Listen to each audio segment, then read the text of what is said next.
زينة منغستي فيدرال نتي خونتات زغادد متقعتي ابل على تግራይ كم زفصمه منغست تግራይ ني دبلوماتيك محبرسبن عالم لخ محازوتون اب زرغخو مغلصي افليطو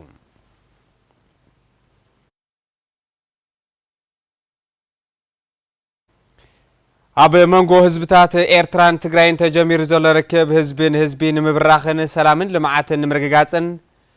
ተጠናኺሩ ከም ዝቕጽል ተገሊጹ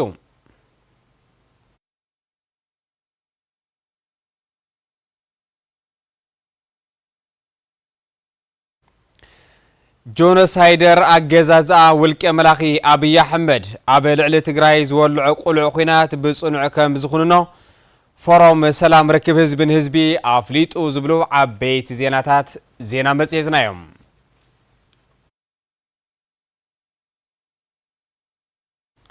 ጥዕና ሃብልና ኸመይ ጸንሑ ዝኸበርኩም ተመልከቲ DW ኢንተርናሽናል ብዝተፈላለየ መራጽታት ናባኻትኩም ዝቐርብ ዜና መጽሔትና ጀሚረሎ زيناتات بممرح والدمرت جزاي بسم الله أبلات السودان حبيرناكم ثانية جبرنا حرياهم دمس ويانهون منغستي فيدرال نتي خونتات زغادد متقعتي أبل علي تግራይ كم زفصمه منغست تግራይ ني دبلوماتيك محبرسب عالمن محازوتون اب زرغخو مغلصي افليطلو محبرسب عالم نتي خونتات بطبقي خكتاتو لي يغبا خبل دما منغست تግራይ اب زوصو مغلصي صويعلو ሙሉ ብርሃን ግደይ ሙሉ ተስተኸርበዩ መንግስቲ ፌደራል ነተዘሎ ኹነታት ዘጋድድ ኣብ ልዕሊ ትግራይ መጥቃዕቲ ከም ዝፈጸመ መንግስቲ ትግራይ እኒ ዲፕሎማቲክ ማሕበረሰብን ዓለም ለኸ መሓዙትን ኣብ ዝዘርግሑ መግለጺ ኣፍሊጡ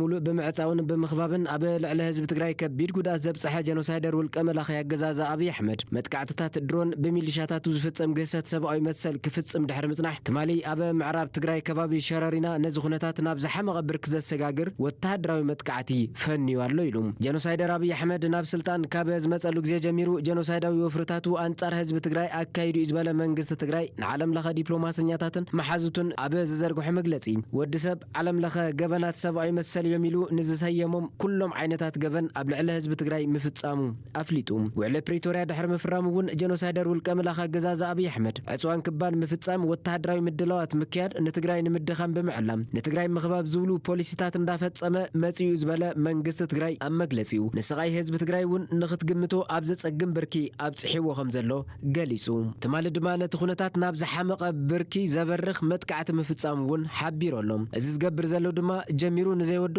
ጀኖሳይዳዊ ወፍሩ ንምቕጻል ምዃኑ መንግስቲ ትግራይ ኣብ መግለጺኡ ኣመላኺቱ ስለዚ ድማ ንመላእ ህዝብና ንዲያስፖራ ሓዊሱ ንሓይልታት ጸጥታ ትግራይ ፖለቲካዊ ሓይልታት ሲቪክ ማሕበራት ሃይማኖታዊ ትካላት ትግራይ ከምኡ ድማ ንኹሎም ዝምልከቶም ትካላትን ውዳብታትን ምእንቲ ምውሓስ ህላወና ንኽስለፉ ጻውዒት ገይርና ኣለና ኢሉሎ መንግስቲ ትግራይ ዲፕሎማቲክ ማሕበረሰብን ለዓለም ለኸ መሓዙትን ኣብ ዝዘርግሑ መግለጺ ዘበት ብሔራዊ ብርሰት ኣብ ትሕቲ ዝብል መሪ ሓሳብ ኩሉ ትግራዋይ መሰልና ክብርናን ህላውናን ንምውሓስ ንኸረባረብ ጻውዒት ጌርና ንርከብ ኢሉሎ መንግስቲ ትግራይ ኣብ መግለጺኡ ምዕባለታት ብዝምልከት ንህዝብና ብምሉእን ንዝምልከቶም ኣካላትን ግዜኡ ዝሓለወ ሓበሬታን መግለጽታትን ከንህቢና እውን ኢሉ ህዝብና ብጀኖሳይደር ውልቀ መላኺ ኣገዛዛ ኣብይ ኣሕመድ ካብ ክፍጸሙ ዝኽእሉ መጥቃዕትታት ንባዕሉ ንኽከላኸል ኣብዚ ኣጸጋሚ እዋን ነተሓሳስብ እውን ኢለሎም ማሕበረሰብ ዓለሙን ነቲ ኹነታት ብጥብቂ ንኽከታተሎ ጻውዒቱ ኣቕሪቡሎ መንግስቲ ትግራይ ንዲፕሎማቲክ ማሕበረሰብን ንዓለም ለኸ መሓዙትን ኣብ ዝዘርግሑ መግለጺ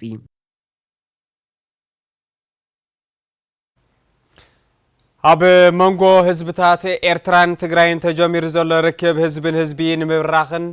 ሰላምን ልምዓትን ንምርግጋጽን ተጠናኺሩ ከም ዝቕጽል ተገሊጹ እዚ ዝተገለጸ ካብ ወረዳታት ጉሎ መኸዳ ዛላምበሳን ንኡስ ዞባ ሰንዓፈ ሃገረ ኤርትራን ዝመጹ ነበርትን ኣካላት ኣመራርሓን ክልቱ ህዝብታት ዝጀመርዎ ዘለዉ ሓድነት ናብ ዝለዓለ ብራኽን ምስጋር ኣብ ዝተሳለጠ መድረኽ ዘተዩ በዚ ዕለት ኣብ ወረዳ ጉሎ መኸዳ ከባቢ ዝባን ሑጻ ዝተሳለጠ ርክብ ህዝቢ ተረኺቦም ዘረባ ዘስምዑ ዋና መሓዳሪ ወረዳ ጉሎ መኸዳ ኣይተ ሃፍቶም ባራኺ ከም ዝበልዎ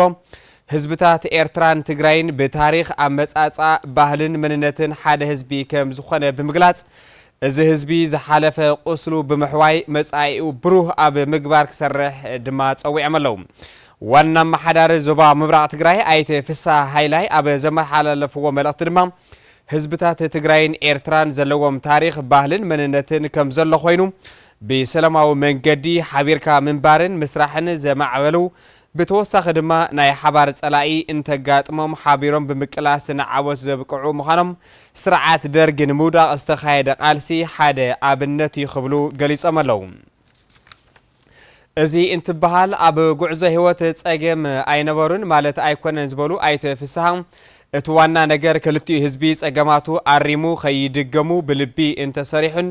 መጻ ዕድሉ አብዝ ወስነሉ ዛዕባታት ሓቢሩ እንተ ዓሚሙን ዘሓሸ ሰላምን ልምዓትን ምርግጋጽ ከም ዝከኣል ድማ አስሚሮም ለለው አማሓዳሪ ንኡስ ዘባ ሰንዓፈ አይተ እድሪስ ዓሊ ቦገኖም ከም ዝበልዎ ድማ ህዝብታት ኤርትራን ትግራይን ሓቢርካ አብ ክንዲ ምልማዕን ምስራሕን ዝኸሰርናዮም ዕድላት ዳግም ባይታ ክንህቦም አይግበአናን ምስበሉ حزي أب منغو خلتيوم هزبتات لمعات بر دمس طيت كسمع يبلن يلملو أبت مدرخ ساعة فوز رخبنايوم تجارون إيرتراويانن أب ذهابنا رئيت دما كاب خويناتن زي مر دائن عنوة بر ربحة سلازي يبلو كلتي هزبي نسلامن لمعاتن كرميا هيبم كسرحو التحساسي بم كاب حاوي حمخش يزحفس زبلو اتم وهاب تريتم خويناتن ورا خويناتن أب منغو هزبتات إيرتران تجراين رحق كبل دما تزاريبم كبل مسارحتنا مزجب غويتوم كابت خبابي صبص يبالهم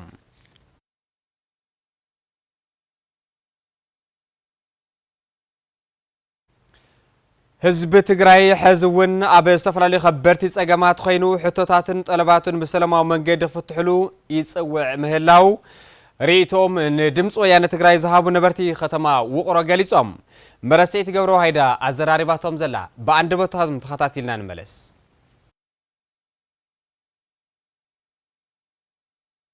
ህዝብ ትግራይ ተሸኪም ወለሎ ብጣዕሚ ዓብይ ጸገመሎ በኢኮኖሚ بخالي بقطبابنا برايخون بتولل خناتات بطعم ጸጋም እዩ ዝጸገም እዚ ለይጻወር መንእሰይ ብዙሕ لطفئنا ونሎ ክሻብ بحر مخاد ወይ ከዓላ ስደት መጓዓዝ ኣሎ አውዝ ሀዝ ለለና ይዋን አው ጸገም ሽግሪና ኣለና ተደርና ለይና ሓደረሉ ሰዓቲና ነናዮ ነዳድ የለይ ናይ ባንክ ጸገም ኣለና ነጋደ ኢና ካብ ንግዲ ካብ ጠጠው ካብ ንብል እንደ ዓመትና ኢና ከዕጾይ ክባይላውዚ ሻፈዘ ኣለና ተኣሲርና ከም ነጊድና ማሓደርና هذن أو ጸገም نولعم نستيوم سئنا قلعنا دقنا كمهرنا خنا مرقلا تقبلنا ጸገም بصحنا بطعم حما كنتات كبلكس وجزا قرش حكواتنا استنبزح حكوا خير كتوصل تلكي ጸገمك يو قلعوك تمهري قلعوك تمرقي كندين حصرات كندين ጸገمهم زلغنسو ተጻዋዊርና ኢና ንኸዶም መቼም አደታት ትግራይ በነገራችን ላይ ጠንካራ ኢና ዙሮ ዙሮ ከቢድ ሰዓት መንእሰይ ዝነብረሉ ሰዓት ይኾነይ ሓደ መንእሰይ ባጽሕ ኺዮም كخدس سدتي زلكي ناخلنا للزوج خاني قبع تلل ولده تقطعوا بزيحوا عد تهانيصو لا بتفلالي فابريكا لا بتفلالي عبيت لخن عبي لخت سقم زيجن او ناي زوريا طربيزه خن كام يتيدلي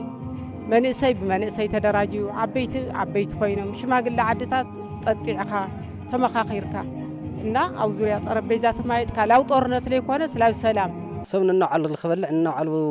وتقبل نايقدن بسلام كون كاب ترارادي إخا خملة سلوا ببوتو خد حزن النوع على الخبل النوع على الخسر ممرية تحزو خنبري دل أحد سدرابي تقاس بأس ندحر حاليس أحيو لي هوت وأنا منجستي عد مالتيو أنا فهم إياد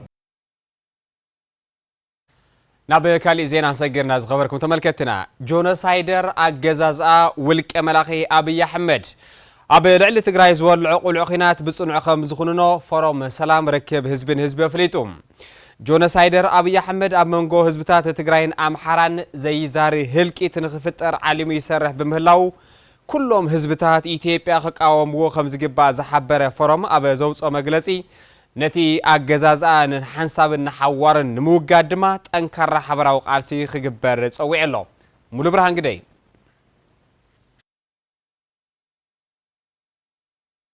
ፎረም ሰላም ርክብ ህዝብን ህዝቢ አብ እዋናዊ ኩነታት ተመልኪቱ ኣብ ዘውፅኦ መግለጺ ቀዳማይ ሚኒስትር ኢትዮጵያ ጀኖሳይደር አብይ አሕመድ ኣብ መንጎ ህዝብታት ትግራይን ኣምሓራን ህልቂት ንኽፍጠር ዝነዝሖ ዘሎ መርዚ ብትሪ ኾኒኑ እቲ ጀኖሳይደር ቀዳማይ ሚኒስትር ኢትዮጵያ ኣብ ኮርፖሬሽን ሚድያ ኣምሓራ ኣሚኮ ቀሪቡ ዘሕለፎ መልእኽቲ ኣብ መንጎ ህዝብታት ትግራይን ኣምሓራን ጎንፂ ብምፍጣር ነንሕድሕዱ ክተሃላለቕን ክዋዳእን ኮነ ኢሉ ሓድሽ መርዚ ሒዙ ምምፅኡ ዘመላኸተ ፎረም ሰላም ርክብ ህዝብን ህዝቢ ኣብ መግለጺኡ እቲ ብዘይ ኩናት ወንበሩ ክጸንዕ ዘይኽእል ጀኖሳይደር አገዛዝኣ ህዝብ ኣምሓራ ምስ ጎረቤት ህዝቢ ትግራይ ናብ ጎንፂ ንምእታው ሰላም ከይረክብ ሽርሕታት ካብ ምፍሓስ ብዝሰገረ ንህዝብ ኣምሓራ ዘሽከዓልል ዘረባ ምዝራው እውን ኣመላኺቱ ጀኖሳይደር አብይ አሕመድ ንህዝብ ኣምሓራ ፍጹም ክብሪ ከም ዘይብሉ መረጋገፂ እውን ካብቲ ዝተዛረቡ ምርዳእ ይከኣል እዩ ዝበለ እቲ ፎረም ኣብ መግለፂኡ ብሄረሰባት ኢትዮጵያ ጀኖሳይደር አብይ አሕመድ ኣብ ኣሚኮ ዝገበሮ ዘረባ ብሕሶትን ጸለበን ዝተመልአ ናይ ሓሶት ሽርሒ ምዃኑ ተገንዚቦም ጽባሕ እውን ኣባና እዩ ብምባል ክኹንንዎ ጻውዒቱ ኣቕሪቡ መልእኽቲ ጀኖሳይደር አብይ አሕመድ ተቀባልነት ዘይብሉን ዝተዛበዐኒ ዝበለ እቲ ፎረም ኣብ መንጎ ህዝብታት ትግራይን ዓፋርን ኣምሓራን ጎንፂ ብምፍጣር ስልጣኑ ንምንዋሕ ዝገብሮ ጻዕሪ ከም ዘይሳኸዐሉን ነቲ ተግባር ብጽኑዕ ከም ዝኹኑንን ብምግላጽ ህዝቢ ኢትዮጵያ እውን ብግልጽ ክቃወሙን ድምፁ ከስምዕን ይግባእ ኢሉ ጀኖሳይደር አብይ አሕመድ ከምቲ ቅድሚ ሕዚ ደጋጊሙ ዝተዛረቦ ትማሊ እውን ቅድሚ እቲ ኩናት ምኽፋቱ ነቲ ሎሚ ኣብ ጎነ የለን ኢሉ ዝሓሰቦ ህዝቢ ኣምሓራን ኤሊት ኣምሓራን ኣብ ጎኑ ተሰሊፉ ነቲ ዝጀመረ ኩናት ድጋፍ ክገብረሉ ብምሕሳብ ክልተን ንባዕሉ ዝጻረር ፕሮፓጋንዳ መንዙሕ እዩ እቲ ፎረም ሰላም ርክብ ህዝብን ህዝቢ ዘመላኸተ እቲ ሓደ ወልቃይት ማለት ምዕራብ ትግራይ እዩ ኣብ ትሕቲ ትግራይ ኣብ ዝነበረሉ እዋን ዝኾነ ይኹን ህዝብ ኣምሓራ ናብ ወልቃይት ከኣቶ ይፍቀደሉ ነይሩ ሕዚ ግን ሳላይ ከም ድላይኩም እናገበርኩም ኢኹም እንትብል ካልኣይ ድማ ሓይልታት ትግራይ ወልቃይት መልሱልና ኩሎም ኣመራርሓ ፋኖ ናታትኩም እዮም ውሰድዎም ኢሎምና ንስኻ ኢኻ ኸሊእኻና ንስኻ ኢኻ ጠቕሊልካ ንህዝቢ ኣምሓራ ዝሃብካዩ እናበሉ እዮም ዝብል ብቁሉዕ ምዝራቡ እዩ እቲ ፎረም ዝገለጸ እዚ ድማ ነቲ ዝጀመረ ቁሉዕ ኩናት ድጋፍ ንምርካብ ዝተዛረቦ እንትኾን ብሕሶትን ጸለመን ዝተመልአ ሕሶት ፕሮፓጋንዳ ምዃኑ ዝተፈላለዩ ምሁራት ይኹንንዎን ምህላዎም እዩ እቲ ፎረም ኣብ መግለጺኡ ዝሓበረ ጀኖሳይደር አብይ አሕመድ እዞም ክልተ ጸለመታት ብምጥቃም ብፍላይ ካብ ህዝቢ ጎንደር ድጋፍ ክረክብ ኢሉ ስለ ዝሓሰበ ብዝተለሞ መሰረት ኣብ ምዕራብ ትግራይ ዶብ ከባቢ ትማሊ ደብዳባት ድሮንን ከበድቲ ብረታትን ጀሚሩ እዩ ዝበለ እቲ ፎረም ሕጂ እውን ኣብ መንጎ ህዝብታት ትግራይን ኣምሓራን ዳግማይ ጽንተት ንምፍጻም ብኹሉ ኣንፈታት ሰራዊት ብምጽጋዕ ህዝቢን ምጥፋእ ምድላው ከም ዝወገነ ገሊጹ ህዝቢ ትግራይን ኣምሓራን እንተይ ዘይተዋጊኦምን ብጸላእትነት እንተ ዘይተራእዮምን ስልጣነይ ኣይጸንዕኒ ዝብል ሸይጣናዊ ተሓሳስባ ዘለዎ ጀኖሳይደር አብይ አሕመድ ከምቲ ዝለመዶ ኣብ ኣሚኮ ቀሪቡ መርዚ ክፍኣቱን ጽልኡን ድሕሪ ምዝራእ ኩናት ምኽፋቱ እውን እዩ እቲ ፎረም ኣብ መግለጺኡ ዘመላኸተ ህዝብታት ትግራይን ኣምሓራን ጀኖሳይደር አብይ አሕመድ ዘጻወዶ ሽርሒ ብደንቢ ተረዲኦም ከፍሽልዎ እዮም ዝብል እምነት ከም ዘለዎን እናፍሸልዎ ምዃኖምን እውን እዩ እቲ ፎረም ዝገለጸ ጀኖሳይደር አብይ አሕመድ ህዝቢ ኣምሓራ ባዕለይ ንባዕለይ ዘመሓድረሉ መሰለ ይከበረለይ ምስ ካልኦት ህዝብታት እውን ብሰላም ክነብር ክንዲ ዝበለ ጣንጡን ጭንቁርዓንና በለ ህዝቢ ከም ህዝቢ ክጻረፍ ተሰሚዑ ዝበለ ፎረም ሰላም ርክብ ህዝብን ህዝቢ እቲ ጀኖሳይደር ኣገዛዛ ከካይዶን ዝጸንሐ ወተሃደራዊ ምድላዋት ትንኮያታትን ደብዳባት ድሮንን ስዒቡ ኣብ ምዕራብ ትግራይ ሸረሪና ግልጽ ኩናት ምኽፋቱ ሓቢሩ ህዝቢ ኣምሓራ እቲ ጨፍጫፊ ጀኖሳይዳዊ ኣገዛዛ አብይ አሕመድ ኣብ ልዕሊ ህዝቢ ትግራይን ኣምሓራን ዘካይዶ ዘሎ ዘርኢ ምጥፋእ ተገንዚቡ ነቲ ጀኖሳይደር ኣገዛዛ ንምድምሳስ ሎሚ እውን ከም ትማሊ ሓቢሩ ክቃለስን ኣብ ጎኒ ህዝቢ ትግራይ ክስለፍን እውን እዩ ፎረም ሰላም ርክብ ህዝብን ህዝቢ ጻውዒቱ ዘቕረበ እቲ ጀኖሳይደር ኣገዛዛ ትማሊ ዕለት ብዝጀመሮ ቁሉዕ ኩናት ህዝብታት ትግራይን ኣምሓራን ሓውን ሓሰርን ብምግባር ነንሕድሕዶም ክተሃላለቑ ሽርሒ ፍሒሱ ናብ ኩናት ንምእታው መምጽኡ ዝሓበረ እቲ ፎረም ህዝቢ ኣምሓራ ድማ እዚ ሽርሒ ብዝግባእ ክርድኦ ከም ዘለዎ ጠቂሱ ብፍላይ ህዝቢ ኣምሓራ ዝጀመሮ ቃልሲ ጠናኺሩ ክቕጽልን ህዝብታት ትግራይን ዓፋርን እውን ኣብ ጎኑ ከም ዝኾኑን እቲ ዝተጀመረ ምትሕብባር ወይ ከዓ ጥምረት እውን ናብ ዝለዓለ ብራኸ ብምብጻሕ ጀኖሳይደር አብይ አሕመድ ንሓንሳእ እናሓዋሩን ንምድምሳስ ብሓባር ክንቃለስ ይግባእ ክብል ድማ ፎረም ሰላም ርክብ ህዝብን ህዝቢ ጻውዒቱ ኣቕሪቡ ብበለካ ለኽዕካ ዘይደናገርን ህዝባዊ ዕላማ ዝተሓንገጠን ሰራዊት ትግራይ ኣብዚ ሕዚ እዋን ኣብ ጽቡቕ ቁመና ከም ዘሎ ላዕለዋይ ኣመራርሓ ሰራዊት ትግራይ ግንባር ሰሜን ምብራቕ ተጋድላይ ማሾ ገብረ ሚካኤል ሓቢሩ ህልውናን ሰላምን ዘረጋገፀት ትግራይ ንምፍጣር ድማ ኩሉ ክረባረብን እጃሙ ከበርክትን ጻውዒቱ ኣቕሪበሎ ንጸብጻብ መሳርሕትና ሓየሎም ዳኘው ፍትሓዊት ተኽላይ ተቕርበያ ኣብ መንጎ ሰራዊትን ህዝብን ብዕራይ ወለደ ወረታት እናተነዝሑ ኣፈላላይ ክፍጠርና ተሰርሐ መጽኡ ዝበለ ላዕለዋይ ኣመራርሓ ሰራዊት ትግራይ ግንባር ሰሜን ምብራቕ ተጋዳላይ ማሾ ገብረ ሚካኤል እንተኾነ ግና ሰራዊት ትግራይ ህዝባዊ ዕላምኡ ተሓንጊጡ ብበለካ ለኽዕካ ከይተደናገረም ኣብዚ ሕዚ እዋን ኣብ ጽቡቕ ቁመና ከም ዘሎ ገሊጹ ሰራዊት ንምፍራስ ሰፋሕቲ ስራሕቲ እዮም ይካየዱ ኣብ መንጎ ውድብን ሰራዊትን ዘይኮነ ሽማሽም ዳምፁ ነስራይት ህዝቢ ሰራዊት ናብ ዝኾነ ናብ ደለይዎ ንሶ ይገልጸልና ኢና ዘሎ ቆሻሻ ሓሳብ እንዳተሙ ነሰራዊት ጸኒዕ ኸይቃለስ ዝገብር ሰፋሕቲ ፕሮፓጋንዳታት እንዳሰርሑ ጸኒሑ ሕይ ሰራዊትና ድሕሪ መንግስትናን ህዛዊ ምህዳርና ናቦቱ ምስ መለሰ ኣብ ዝተረጋግአ ኩነታት ኮይኑ ይስልጥን ስርሑ ይፍጽመሉ ልዕሊ 6 ዓመታት ኣብ ኬንዳ ሕሰም ዝመልኦ ናብራ ክሕልፍ ዝተፈረደሉ ተመዛበላይ ወገን ግድን ናብ መረቦት ክምለስ ይግባእ ዝበለ ተጋዳላይ ማሾም ቤት ምኽርን መንግስትን ትግራይ ናብ ቦትኡ ምምላስ ድማ ወነ ሰራዊት ክጠናኸር ገይሩ ይብል ህዝቢ ትግራይ ኣብ ኬንዳ ኣብ መከራ ተመዛበልትና ይሞቱ ይሓሙ ብጥሜት ሰቐይሉ ጥራሕ ንሰም ኣይኮነን ባዕሉ ትህዝዊ በተሓሳስባ ምስና ይምሮ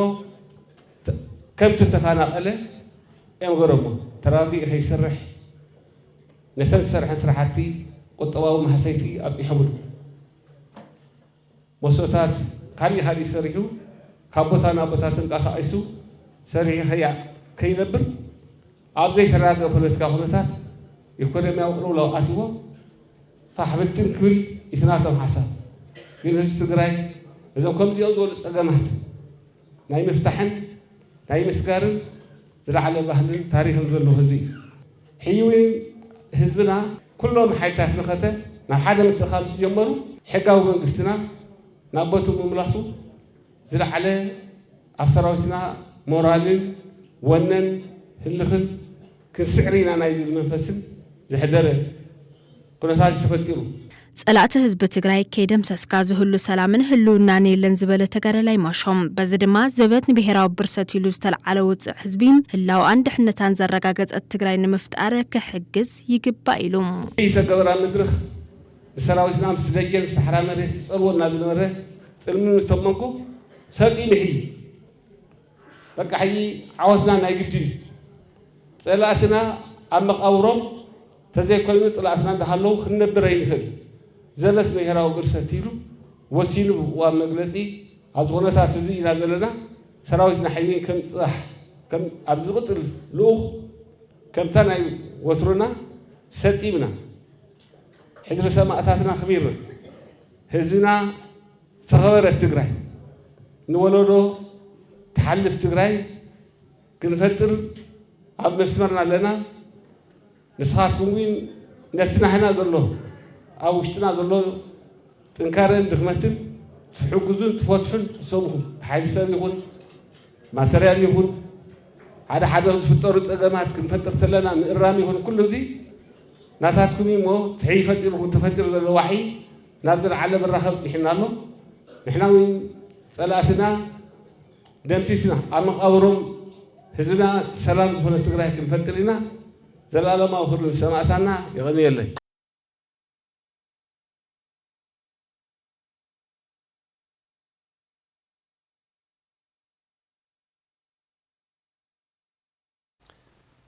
أب كتما مخني خجات أمزخل حدقة وحجن مكلخالن حتى مسارة لمعات هزبين من ملاسن بتقرأ يسرح مهلو بيت مزاجا تختم فليتو بيت مزاجا ختم جمر مسرحتي زن أدون تتناهرم كوصلو كم زجبان زحبر الما نبرتي تختم يوم ملقيتها تعدل كم صعب أوادينا أدوادي ولود خاتتنا نملس أب كتما مخنيت أبي عمرسا زي نري زلنا ملي وحجة خدان خلت 230 شعنتن نتحمشت متر نوحات له أب خلت شحن 10 شمونتن عمت مرة الدماء ببيت مزاجا أتا كتما زتها نتصيو أنت يربح حلو لمن تاي تسرح زبل كنكتاتل بخل أنفت ننور تعديل لنور بوطا ما أخل تسرح ديشنيرو تديش نسو شفان سلالي نورو ثم أولو كقلعو يكون عبيتي بقو خساقروا له خلوا العدل أي نوريت وبزح حدا قال لا بصح ما صيفتهم تصاون تبتلي السنة مش فان صراح صرحنا توكاول للحوارات السب نورنا سنة محدار حتى اللي خلنا ملس عبيس على جرنا أنا مالتي مستدنا هنا بجت مسارات كبرنا توتالي عبد عمل ذيك صرحت حصل نور ديش كبر 4 8 شو متر ينورو ኮይኑ ግን ምስተላጋጠመና በጀት ሕጅራት መሰረት ገበርና 2018 239.5 ሜትሮ ዲሽከበር ሰራሕና ኢና ዋና ዓላማው ሰራሕናሉ ምክንያት ኣብዚ ከባቢ መምህራን ማሕበራዊነቲ ህፃውንቲ ቆልዑ ንሂቦም እዮም ስለዚ እቲ መንበሪ ዋይ መንበሪ ገዛውቲ ዋይ ትና ድቺ ተቃረበት ስለዝኾነ ብዙሕ ችግራት ተፈጠሩ ነበሩ ቆልዑ ወደቀ ገለታት ስለዚ ድኡ መፍትሒ ኮንደ ካል الحሳብ ተላዓለ ያው ዓመት እዚ ሰራሕና ኢና ማለት እዩ ሶ እዚ ድምስራሕ ዳድለና በጀት ነበረ ያው 6 ሚሊዮን አካባቢና ሰራውፍናሉ في عبد العمل زي بس الوصل ديزاين سبيسيفيكيشن مسارات ودنا ያው እርክክ ገበርና هنا مالتي ሙሉ ተውሕጅ በዛ ድሽ ዛይ ወርድ ነይሩ ካብዚ ድሽ ድማ ካት ገዛ ናይ 2 ሜትር ፋላላይ ርሕቆት ነው 2 ሜትር ዳት ጉርጓድ ማለቲ ትጉርጓድ ድማ 2 ሜትር ቁመት ዘለዎ ሃው ግን ህፃውንቲ ይወድቅ ነይሮም ዓበይቱን ወድቅ ነይርና ክሳው ሕክምና ይፈር ድኸድን ነው ክሳው ናይ ካሕሳ ግዛዕ ድል ክሳው ዘዋ ገለ ድማ ጎት ሰዋት ነው ብዙሕ ወድቁ ማለት ህፃውንቲ ኣብ ድማ በትምህርት ለናርዚ አዊ በትምህርት ለና ቶም ተማሃሮ ኮፍሪካቲ ወድቅና ነውሮም ኣብዚ ኸ ሰዓት ግን ምትሰርሕና ያው ጽቡቕ ኩነታት ኮይኑ ሓደ ምስቲ ሜዳ ጽርጋ ሰፍሒው ከዚ ጽሪ ይኾንና ኣብ ጽቡቕ ኩነታት ነው ከዚ ብጣዕሚ ና መስግን እዚ ቅድሚ ምስራሑ ብጣዕሚ አቸጋሪ ኢድ ነበረ ብጣዕሚ አቸጋሪ በተለይ ህፃውንቲ ኣብዚ መንበሪ ቀረባ መንበርና ስለዝኾነ ህፃውንቲ ደቅና ብጣዕሚ ና ንሽገር ነበርና ኣብዚ ከባቢ ደቅናን ከይወፁ በቃ ልዕልማንም ሓለዋይና ንገብር ነበርና ጓሌ ኣብዚ ኣና መጀመራውን ኣብዚ ወደቀት ያነብራ ስለዚህ ብጣዕሚ አቸጋሪ ነበረ አውደ ዓመት ቆሻሻ ኣብዚ ይድፋእ ነበረ ስለዚህ በኩሉ ጽጉማት የናድነበርና ሕዚ ግን ብምኽዳኑ ብጣዕሚ ደስ ይብልና ሓሰብና ኣሎ ኣብዚ ሕዚ ኩነታት ክስራሕ ይብልና ግምት ኣይነበረና ብምስራሕ ግን ብጣዕሚ ደስ ይብልና ሕጉሳት የና ማለት ኣብ ከተማ መኾኒ ጣብያ ሓወልቲ ፍሉይ ቦታ ዳርጋ ጋላ ተባሂሉ ዝጽዋዕ ከባቢና ንርከብ እዚ ከባቢ ኣብ 2005 ዓመተ ምህረት ናብታ ከተማ ምምሕዳር ተሓዊሱ እዩ ዛጊድ ካብ 2005 ጀሚሩ ግልጋሎት ሓይሊ መብራህቲ ኣይረኸበን እዚ ጣብያ ግልጋሎት ሓይሊ መብራህቲ ክረክብ ቤት መዘጋጃ ከተማ መኾኒ ሕዚ 1.2 ኪሎ ሜትር ዝርግሐ ፓሎ ወዲኡ ናይ ትራንስፎርመር ተኸላውን ዛዚሞሎ እቲ ዝተርፍ ናይ ገመድ ኤሌክትሪክ ምዝርጋሕ እዩ ካብ 2005 ዓመተ ምህረት ካብ ገጠር ላብ ከተማ ተኻቲቶም መብራህቲ ለይ ተዘርግሕሎም ነበርት ነይሮም ሶም መብራህቲ ናይ ምዝርጋሕ ስራሕ ሙሉእ ብሙሉእ ለሰኻዕናሉ ኩነታት ኣሎ ኣብዚ ከተማ እዚ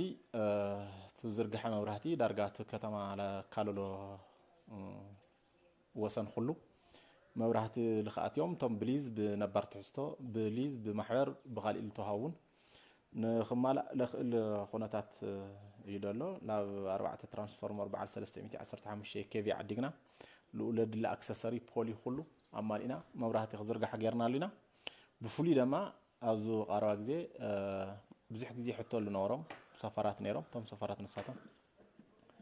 ምስ መብራህቲ ሃይል ብምዃን መብራህቲ ንኽኣትየሎምና ምግባር ስራሕቲና ሰሪሕና ማለት እዩ ምስ መብራህቲ ትረሕዙ ኣብ በጀት ዓመት 2017 ዝተገዝአ ትራንስፎርመር ነበርናይ በዓል 315 ኬቪኤ እዘን እሱ ኣብ ዳርጋ ጋላ ከባቢ ቅድሚ 2005 ዓመተ ምህረት ርክክብ ካብ ገጠራ ከተማ ኣትዮም ነበሮም ስቲልናው መብራህቲ ያግነይ ኣብ 2017 ዝተገዝአ ትራንስፎርመር ነበሩ እሱ ያው ፖል ተኸላ ካይድና ተና ሃይ ቴንሽን ላይን ትራንስፎርመር ያው ሴት ገበርና ህና ዘናው ቃድ ለቁጽር ግዜታት ተቃርነነታይ ና ኬብል ዘርጋሕ ስራሕቲ ተርፎምና ንህዮም እሶም ለቀረባ ግዜ ምስ መብራህቲ ሓይሊ ስርት ከተማ መኾኒ ንሓዋር ምርዳእ ምግባር ያው ዝስርሑሉ መንገድታት ላፈጠርና ንህና ማለት እዩ ጆኖሳይደር አብይ አሕመድ ትማሊ በአንፈት ሸረሪና ኣብ ልዕሊ ሰራዊት ትግራይ ዝኸፈቶ መጥቃዕቲ ነቲ ከባቢ ማእኸል ዕግርግር ንምግባር ብምዕላም እኳ እንተኾነ ክሰምረሉ ኣይከኣለን ክብል ጋዜጠኛ ፋኖ ዝኾነ ሙልጌታ ኣንበርብር ገሊጹ ብውልቀ መላኽ አብይ አሕመድ ዝረጋገፀ ርስቲ ኣምሓራ ፈጺሙ ኩሉ ከምዘይ ይኽእል ህዝቢ ኣምሓራ ተገንዚቡ ንኣገዛዝ አብይ አሕመድ ንምውጋድ ኩሉ ክረባረብ ድማ እቲ ጋዜጠኛ ጻውዒቱ ኣቕሪበሎም ተኸታቲልና ንመለስ ውልቀ መላኺ አብይ አሕመድ ትማሊ በአንፈት ዞባ ምዕራብ ትግራይ ከባብታት ሸረሪናን በረከትን አብልዕል ሰራዊት ትግራይ ዝፈነው መጥቃዕቲ ኣብ መንጎ ህዝብታት ትግራይን ኣምሓራን እናማዕበለ ዝመፀ ርክብ ህዝብን ህዝቢ ንምህዋኽ ዝዓለመ እዩ ክብል ጋዜጠኛ ዕጥቋት ፋኖ ምልጎታ ኣንበርብር ገሊጹ ይኹን እምበር ኢሉ እቲ ጋዜጠኛ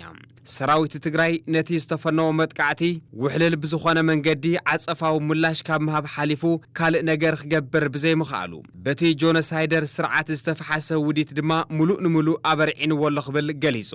አብይ አህመድ አዲስ ግንባር በተለይ ከህወሓት ኃይል ጋር ብቻ ሳይሆን ከኤርትራም ጋር ከሱዳንም ጋር ከፍተኛ ደም መፋሰስ የመፈለግ አዝማሚያ እንዳለው በግልጽ ማስቀመጥ ያስፈልጋል። ጆኖሳይደር ውልቀ መላኺ አገዛዝ ስርዓት ብልጽግና 18 ሐምሌ 2018 ዓመተ ምህረት ኣብ ልዕሊ ዕጡቋት ፋኖ እንጅምሮ መጥቃዕቲ ኣብ ልዕሊ ሰራዊት ትግራይ እውን ክደግም ኣለን ኢሉ ብዝሓሰቦ እዩ ኣብ ሸረሪና ኩናት ዝኸፈተ ዝበለ ጋዜጠኛ ሙልጌታ ኣንበርብር ይኹን እምበር ዓብይ ስጋኣትን ፍርሕን ከም ዘለዎ ብምሕባር ሰራዊት ትግራይ በቲን በዚን ኩናት ከፊቱ ወልቃይትን ጸለምትን ክቆጻጸሮ ይኽእል ዝብል ሰነድ ኣዳልዩ ንዕጡቋት ፋኖ አሽሊኹ ከም ዘረከቦም ድማ እዩ አቃሊዕ ዘሎም ብልጽግና እኮ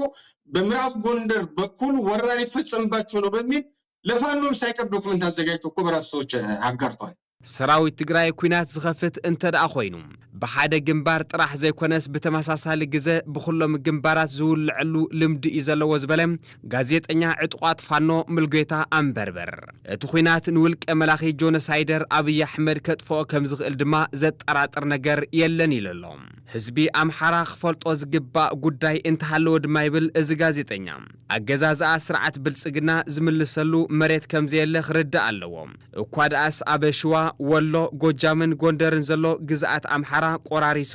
መሬት ኣምሓራ ክንክዮ ድሌት ከም ዘለዎ ኣብ ኮሚሽን ምክክር ብግልጺ አንጸባሪቁ እዩ ይብል የአብይ አህመድ አገዛዝ በወንበሩ እስካለ ድረስ አማራ የሚያስከብረው መሬት የለውም የሚያጣው ግን በርካታ መሬት አለ። በነገራችን ላይ በሸዋ ጠቅላይ ግዛት በወሎ ጠቅላይ ግዛት በጎንደር ጠቅላይ ግዛት በጎጃም ጠቅላይ ግዛት በብሔራዊ ምክክር ኮሚሽን እነማን ምን አስገቡ የአማራውን መሬት ለመቀራመት የአማራውን ማንነት ለመቀራመት አዳዲስ አጀንዳ ነው የገባለት አዳዲስ ሐሳብ ነው የገባለት ይሄን በአግባቡ አለመረዳት በፖለቲካ ዘገምተኛ በመሆን በአብይ አህመድ መንገድ እጓዛለሁ የሚል ኃይል ካለ እንደ አብይ አህመድ ግን እንደሚጠረቅ በግልጽ ማስቀመጥ ያስፈልጋል። እዚ ብኩሎም ህዝብታት ዝተፈንፈነን ጸላእቲ ኩሎም ህዝብታት ዝኾነን ውልቀ መላኺ ጆኖሳይደር አብይ አሕመድ መናእሰይ ኣምሓራ ድራር ሓዊ ንምግባር ኣብ ክልል ኣምሓራ ግፋ መናእሰይ እናካየደ ከም ዝርከብ ጋዜጠኛ ሙልጌታ አንበርብር ምስክርነቱ ሂበሎም ጎንደር ዩኒቨርሲቲ ማራኪ ካምፓስን ጨምሮ ሁሉም በሚባል ደረጃ ወያኔ ወልቃይትን ጎንደር ልትወር እየመጣች ነው በሚል በርካታ ሚኒሻዎችን የማሰባሰብ የዩኒቨርሲቲ ተማሪዎችን አባሮ የሚኒሻ መሰባሰቢያ የማድረግ ተቋሙን በከፍተኛ ሁኔታ እየተሰራ እንዳለ ከአካባቢ ያገኘናቸው መረጃዎች ያመለክታሉ። ዝኸበርኩም ተመልከትና አካል ዜና መጽሔትና ዝኾነ ጸብጸባት ስፖርት ድማ መሳርሕትና ዮናስ ፈቃዱ ከቀርበልና እዩ ናውያ ከሰጋግረኩም